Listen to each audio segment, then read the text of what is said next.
Hello mga sangkay mga kalingap! Welcome back to my channel. For today's video, gawa tayo ng reaction patungkol dito sa mga taong sumusuway, hindi sumusunod sa mga rules ng kalingap, no? Lately, itong mga nakarang araw, hanggang sa ngayon, napag-uusapan itong si Mikoy, no? Ngayon, meron tayong isang kalingap partners pa rin, napupunain. Kinakailangan natin silang punain, no? Tayo ay nakikitaan natin sila ng kanilang paglabag, no?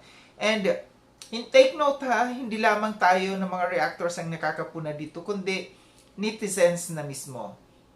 And maraming mga nag-message sa akin patungkol dito sa kay Vincent Calyada, no?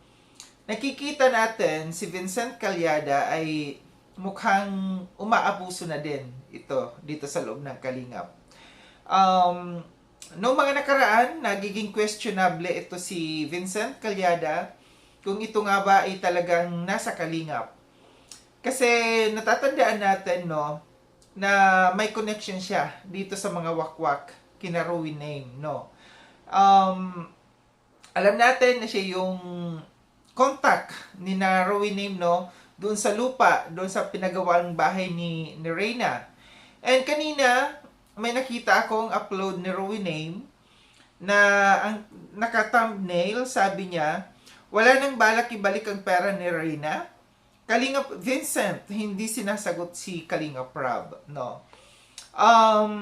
Nagpapatunay, no, na meron talagang ugnayan. May kaugnayan ito si Vincent dito sa mga wakwak na ito.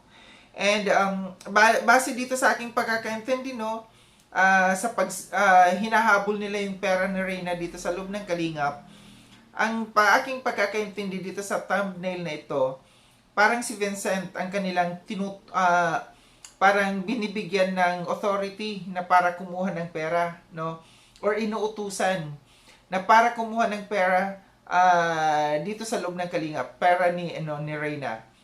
Ito yung aking pagkakaintindi, no. And dito balik tayo dito sa sa pag-content, no, sa pag-vlog ni Vincent Calyada dito sa kay Kuya Robin. Alam natin na si Vincent Calyada ay hindi ito yung naka-scout dito sa kay Kuya Robin, no, and ito yung si Alvin yung naka-scout dito. Base dito sa aking napanood, no, tiningnan ko yung channel dito ni Vincent, no. Pinagkakakitaan niya dito si Kuya Robin. 18 hours ago, ang kanyang upload dito kay Kuya Robin, no. Kuya Robin, grabe ang iyak sa nangyari sa kanyang buhay, no. Dito naman, meron din tayong nakita dito. Sunod-sunod kasi ito kanyang mga no, kay Kuya Robin. Kuya Robin, tinuturuan ko. Tapos, napaka-delikado ng ginagawa ni Kuya Robin. Meron pa siya dito, Kuya Robin huli sa akto. So, ang kanyang mga content dito, nandito mostly, no, wala talaga siyang ginagawang pag-scout and pagtulong. Sinasamantala niya, no, una pa lang, kung ano yung nilalabag dito ni Vincent Calyada, hindi siya yung scouter, no. Meron tayo dito policy, no. Meron tayong rules dito na scout mo, vlog mo. So kung sino man ang naka-scout dito sa kay Kuya Robin, ito'y si Alvin, no.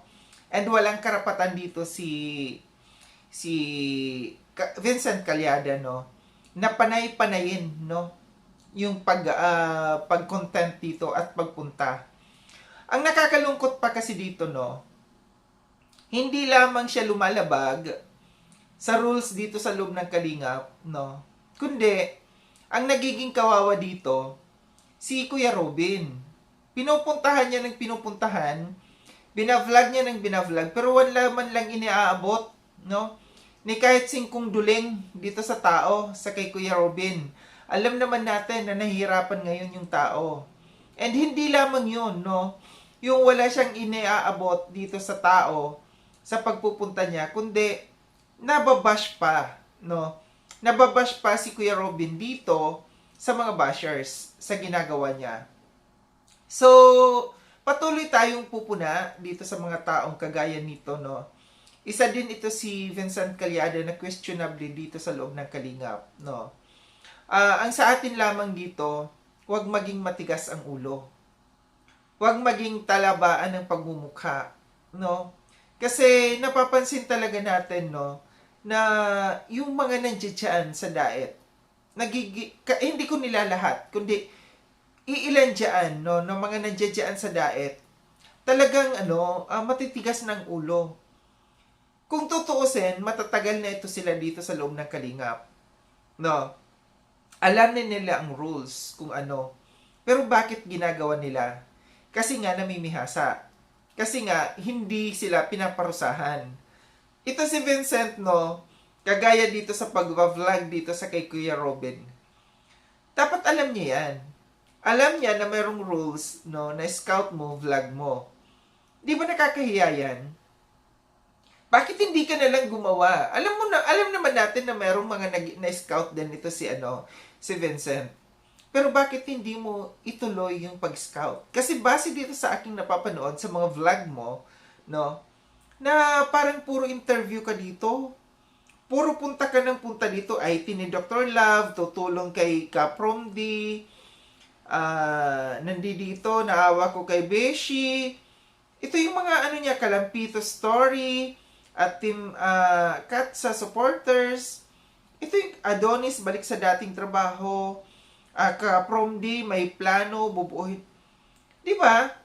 Puro mga kalingap, itong mga inaano mo, sina Kaprom D, ito yung mga binavlog, mga ginagawa. Hindi maganda, no, bilang isang kalingap partners na turingan na kalingap partners at kumikita, no, na wala man lang na itutulong. At dapat, no, ulitin ko, si Kuya Robin kasi, naawa lang kasi ako dito kasi alam natin na bagsak ngayon yung tao, no. Bagsak yung tao, ini-interview pa ng ini-interview, tapos nagkakaroon pa ng mga bashers. Ito yung mas nakakalungkot dito na ginagawa na ito ni Vincent, no. Na wala siyang consideration na ginagawa dito sa tao. Ang sa kanya ay kumita siya, no. Ang napakahalaga sa kanya ay kumita ako. Kailangan magkaroon ako ng views. Kailangan at magkakitaan ko itong taong ito kahit lugmok na itong taong ito, no. Alam din natin na si Kuya Robin ay may mga tinutulungan din ito nung mga panahon na siya ay malakas pa, no. Nga lang ito kasi ang nangyayari dito sa realidad kasi ito dito sa social media. Na hindi tayo araw-araw Pasko.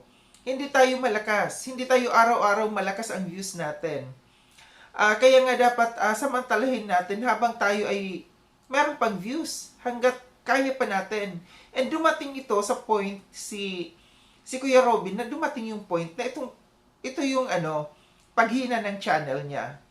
Kaya dito sa kay Vincent Calyada, mahiya ka naman. Mahiya ka sa tao, hindi na nga ikaw naka-scout dito. Pinapanay-panay mo pa ang punta doon. Pinapanay-panay mo pa yung pag-vlog dito sa tao. Nising kong duling, wala kang iniaabot. At nababash pa yung tao. Ito yung natin dito.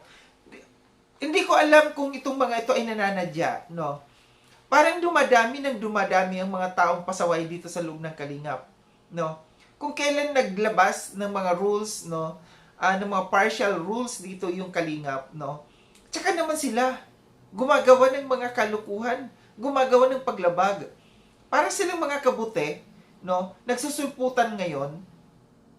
Ulitin ko, matatanda na kayo dito sa loob ng Kalingap. Matatagal na kayo dito sa loob ng Kalingap. Hindi na kinakailangan pang punain kayo ng punain. Tapos pagka napupuna kayo pa yung galit, no? Sa mga reactors. Huwag tayong gumawa ng ikakapuna natin kung ayaw ninyong mapuna kayo. Ulitin ko, Vincent, no? Tigilan ng pag-vlog dito sa kay Kuya Robin dahil hindi ikaw ang naka-scout dito. May nilalabag kang rules dito. Yung scout mo, vlog mo. Kung gusto mo na may iba-vlog ka, mag-scout ka. And nandiyan dyan, pwede kang tumulong sa mga na-scout mo. Huwag mong ugaliin ito, no? Huwag mong sanayin, no, na ito yung ginagawa mo. Kung ayaw mo na nare-reactionan ka ng mga reactors, sumunod tayo sa mga rules. So ito lang aking reaction patungkol dito, no, na maawa ka sa tao. Lugmok na yung tao. Walang-wala na yung tao. Nababash pa yung tao. Dahil dito sa ginagawa mong ito. Muli, maraming salamat mga sangkay sa panunood. Sa mga hindi pa nakapag-subscribe kay Sangkay Loob, subscribe nyo na po ako. Click yung notification bell para updated kayo sa lahat ng mga videos na aking gagawin. Like and share itong video na ito mga sangkay. Kita-kits tayo ulit sa susunod na video na aking gagawin. Ingat kayo sa ang dako ng mundo man kayo naroon. Paalam na mga sangkay mga kalinga, paalam.